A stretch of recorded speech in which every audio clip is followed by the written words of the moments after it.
5,70 kg.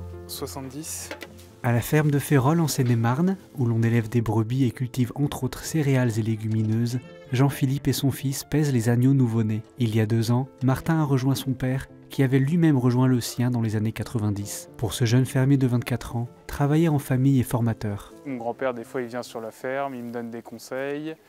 Des fois, mon père me dit que je devrais plutôt faire comme ça plutôt qu'autrement. Et des fois, je l'écoute, des fois pas. Et après, on se fait aussi nos expériences. Pour Jean-Philippe, c'est dès l'enfance que la transmission du goût pour le travail de la terre se fait. En fait, il a toujours été avec moi depuis le plus jeune âge, tout comme ses sœurs. Et en fait, la manière dont moi j'appréhendais mon métier, c'est-à-dire à ne pas le subir, à ne pas subir l'aléa climatique, à ne pas subir l'aléa politique, donc avec des choix d'entreprise que j'ai fait en début de carrière, à savoir ne pas travailler le sol, à savoir faire de la vente directe, réintroduire l'élevage. C'est aussi cet aspect-là qui fait que mes 3 enfants ont une fibre rurale, agricole ou scientifique. Pour assurer une transition saine et sans conflit, la famille Huyghe a mis le sujet au cœur des discussions lorsque les 3 enfants approchaient l'âge adulte. Nous, on s'est réunis, on s'est assis à 5 autour de la table et on a tous dit ce qu'on ressentait et ce qu'on avait envie. C'est mon profil qui ressortait pour être intéressé par notre structure actuelle et les choses se sont faites assez naturellement. Mais chez nous, mon père l'avait fait avant, on l'a refait.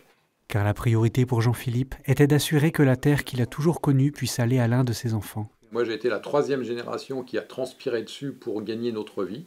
Et à chaque fois, en fait, chaque génération transmet quelque chose de plus confortable à sa descendance. C'est une réussite familiale, en effet, d'une certaine manière, qu'on ait donné envie à l'un de nos enfants. Pour permettre au domaine de traverser les générations, la famille Huyghe a notamment choisi de ne pas travailler la terre. Cette méthode permet entre autres de préserver sa biodiversité, optimiser le filtrage d'eau et réduire l'émission de CO2. L'enjeu, c'est de transmettre un patrimoine en bonne santé. Et la bonne santé, en fait, c'est la résilience qu'on a par rapport à la météo, etc. Et aussi sur la matière organique. Je suis très fier, ça, de les laisser à mon fils. Le laisser à son fils Martin, qui compte bien le transmettre lui aussi en bonne santé aux générations futures. Dans une famille d'agriculteurs, bien souvent, la transmission a de l'importance parce que c'est pas seulement transmettre des biens, mais c'est aussi transmettre une façon de vivre, une façon d'être, et notamment pas en n'attendant pas l'âge adulte. D'après moi, vraiment, il y a cette maturation depuis l'enfance, on pourrait dire, d'une certaine éducation, disons, une certaine éducation qui aide à comprendre ce que implique l'agriculture, au-delà de simplement des biens. Ils vivent le rythme avec la terre, avec les saisons. Et rien que ça déjà, ça participe à faire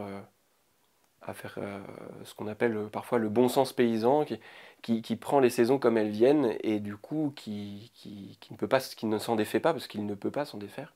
On ne fera jamais pousser les carottes en tirant dessus, ni du blé d'ailleurs, en allant plus souvent le voir dans la plaine ou en essayant de tirer dessus, c'est pas possible, on le sait. Et donc ça s'inscrit dans le temps. Et ce temps, c'est aussi ce temps qui traverse les générations, qui traverse la terre, et une terre, on la voit évoluer. Et puis, on sait aussi que des agriculteurs qui en prennent soin donnent, lèguent aux générations suivantes une terre en bonne santé.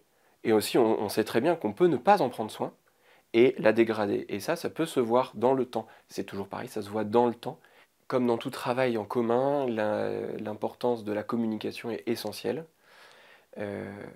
Et ça, le fait de se parler, d'être en vérité, mais aussi de pouvoir écouter. Et donc, si je peux écouter, c'est que je ne suis pas dans l'instant. Je continue de m'inscrire dans le temps qui passe, et d'une saison à l'autre, on construit un projet. L'idée, c'est quand même de construire un projet ensemble. Et le projet, c'est de faire vivre une exploitation agricole.